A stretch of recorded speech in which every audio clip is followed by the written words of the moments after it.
Hello! Hi! Good morning అందరికీ. ఇవాళ morning బయట దొరికేలాంటి బనానా చిప్స్‌ని తయారు చేసుకుందామా? క్రంచీ క్రంచీ టేస్టీ అయిన బనానా చిప్స్‌ని. ఈ బనానా చిప్స్‌ని తయారు చేసుకోవడానికి ఒక చిన్న ట్రిక్ ఉంది. దాన్ని కూడా ఫాలో అవుదాం. దీనికోసం ఒక 2 పెద్ద సైజ్ బనానాస్‌ని తీసుకొని వాష్ చేసేసుకొని చక్కగా పీల్ ఆఫ్ చేసేసుకోవాలి. ఈ పీల్ ఆఫ్ చేసుకున్న బనానాస్‌ని మనం గ్రేటర్‌తో గ్రేట్ చేసేసుకోవాలి. స్లైసెస్‌గా కట్ చేసుకుంటాం కదా!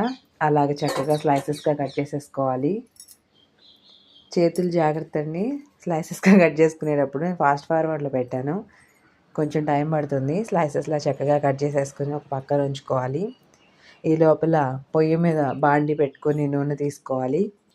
ఇవి డీప్ ఫ్రైకి సరిపడంత ఆయిల్ తీసుకొని చక్కగా కాగనివ్వాలి. ఇలా స్లైసెస్‌గా కట్ చేసేసి ఉంచుకొని డీప్ ఫ్రై కోసం ఆయిల్ పెట్టుకొని ఆయిల్ వేడవనివ్వాలి చక్కగా. వేడైన ఆయిల్లోకి ఈ బనానాస్ని వేద్దాం. దానికన్నా ముందుగా ఇలాగా ఒక చిన్న బౌల్లోకి కొంచెం పసుపు దాంట్లోనే ఉప్పుని మిక్స్ చేసేసుకొని నీళ్ళతో కలిపేసి ఉంచుకుందాము. అలా చేయడం వల్ల ఈ బనానాస్కి ఆ యెల్లో కలరు, సాల్ట్ అనేది ఒకసారే అప్లై అవుతుంది. ఇలా బాగా కాగి ఉన్న నూనెలోకి మనం ముందుగా స్లైసెస్‌గా కట్ చేసుకున్న బనానాస్‌ని వేసుకొని గోల్డెన్ కలర్ వచ్చేదాకా వేపుకోవాలి.